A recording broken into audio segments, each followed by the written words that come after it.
Ninawaambia msipendane kwa kazi na hizo vichwa zenyu kubwa na hamtaki kusikia. Sasa kuna huyu jamaa alikuwa aitwa Jokopai, alikuwa anafanya kazi kwa kampuni ya kutengeneza vitabu ama ya kuuza vitabu.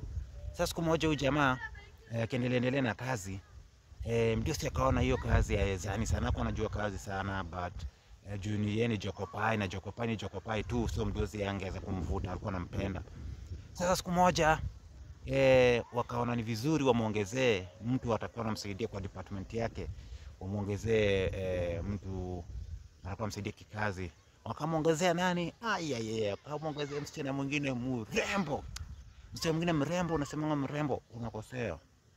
Huyo msichana alikuwa tu mrembo sana. Sasa alikuwa na muonekano mzuri wa kisura na kitabia. Sasa wakaanza kufanya kazi pamoja, but dem alikuwa na bidii. Dem akaanza kuwa mkaendo kwa huyu kijana. Anamsaidia kupanga vitu. Dem akaanza akikuja na breakfast, akibeba chai. Wanakunywa pamoja, unaona? Hiyo kampuni ilikuwa na chai na mikate, but dem alikuwa anabeba yake special na alikuwa anagawia huyu boy child, Jokopai wetu. Wanakunywa pamoja. Kijana akaanza kusikia ameanza kupenda dem bana. So siku moja huyu dem akakosa kukuja kazini. Na kuambia kijana aliboeka. Siku mzima alikuwa anafanya kazi ni kama hataki kufanya kazi. Alikuwa low spirit sana. Unaona? But siku zikaenda mpaka ikafika the next day. Dem akaendelea kuja kwa kazi, akaendelea kuinteract. Kijana anaendelea kuongeza feelings, Ikafika mahali huyu dem akafanya makosa kubwa sana. Akaanza kukuita kijana wetu babe. Unaona? Akaanza kumuita babe. Unajua siku hizi so kuita kijana babe, kijana akajua shangu kia dem. Akaanza kuitananga babe kwa kazi. Hadi bosi na supervisor akajua hawa wako na relationship. So walikuwa wanapatia kazi pamoja. Na hiyo relationship yao ilikuwa inafanya kazi inakuwa vizuri sana. Chemistry, kazi inakuwa best sana. Unajua ukifanya kazi pamoja na chemistry zinaingiana, kazi mna deliver the best. So wadosi hakuwa na shida nao, hakuwa anauliza kiswali yote, hakuwa na ubaya na wao. Sasa siku moja huyu boy akasikia amefollow dem too much, mapenzi imezidi. So akaamua like sasa kinyatafanya ataconfess kwa dem. So alingoja jioni kafika, watu wakaenda home, wakabaki peke yao kwa hiyo working area, working station ama ofisi whatever mnaitanga sijui. Sasa akaambia dem, unajua mimi unakuanga nini? Si ongea. Nakuanga unakuwa umefanya nini kijana? Si ongea, kuwa na courage. Nakuanga nimekufolia.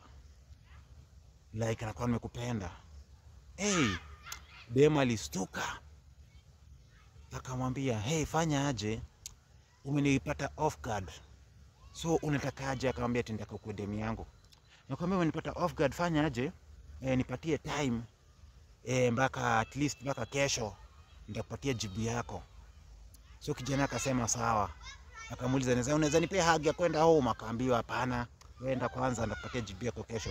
So kijana alienda home akiwa ako confused, amefurahi, amekasirika, hakuwa anajua fanya nini. Sasa the following morning alikuja mapema akapata dem. Dem alikuwa ameshaingia mapema pia.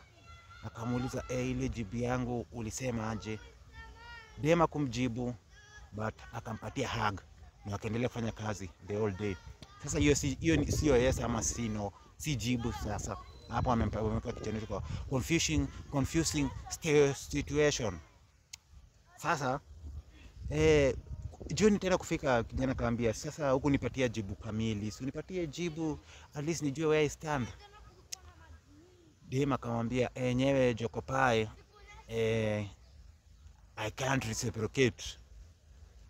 Yani hiyo ni kumaanisha si feel the same way una feel na mimi, unaona? So ilikuwa ni mapenzi ya kikazi. So hiyo kazi ilifika mahali ka stop, ilikuwa seasonal. Kijana akaenda home, na 7 alienda home. akaanza sasa kupigianga huo dem masimu, wewe kuja to meet. Na dem alikuwa anamzungusha, na ni shitu karibu na each other. So hapo ndo nikajua ni mapenzi tu ya kikazi. Na kama ukijana angefanya hivyo kupendana kazini, angeendelea na kazi yake vizuri. I guess walivutwa, sijui kupata clear information, but I think walivutwa juu hiyo mapenzi. Though walikuwa wanafanya kazi vizuri pamoja, lakini mdosi ni ule alikuwa na wivu na mapenzi, juu pengine mapenzi yake iko sawa, kawavuta kazi akaenda nyumbani. Sasa hiyo ni advice kwangu, msiwahi fanya kazi, msipendana kazini. Bye.